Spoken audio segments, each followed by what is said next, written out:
બધા સંતો ભક્તો આજુબાજુના ગામના જે પધારેલા સંતો ભક્તો ગ્રામ્યજનો માતાઓ અને બહેનો, જીવનના દિવસ બે.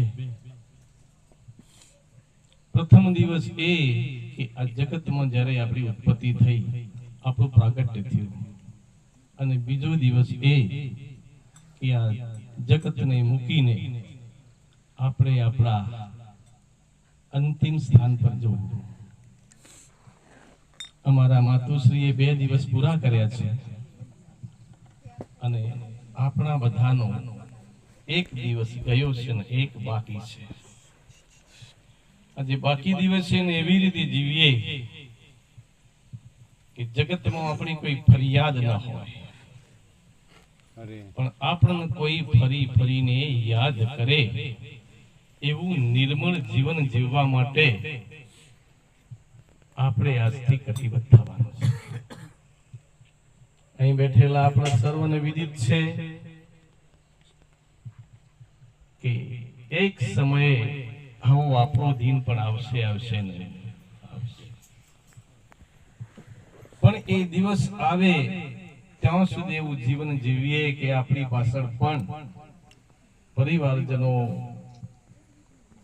આવું સંત મેળાવણું કરી જ્ઞાનનો, ધ્યાનનો અને ઉપાસનાનો માર્ગ બતાવવાનો પ્રયાસ કરે. જન્મે છે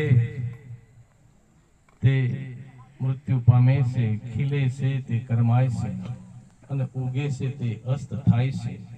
આ જગતનું તેને કહેવાય કે એક સનાતન સત્ય છે. એ સત્યને વધાવીને આપણે એવી રીતે જીવીએ કે જે એકવાર ફૂલ ખીલ્યું છે એની સુવાસ એવી મુકતું જાય કે એના કરમાયા પછી પણ લોકોને એની યાદ આવે. આત્મા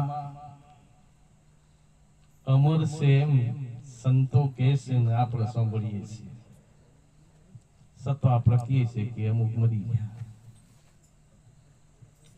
એ અમરતાને પ્રાપ્ત કરવા માટે, અમરતાને ઓળખવા માટેના પ્રયત્નો કરવાના છે. એક વાત ખાસ યાદ રાખવાની કે આ શરીર જેમ જેમ વૃદ્ધ થાય છે, ગરડું થાય છે, એમ જીવ બળવાન થાય છે, શક્તિશાળી થાય છે. કાયા જ્યારે પોંગળી થાય છે ત્યારે જીવ છે એ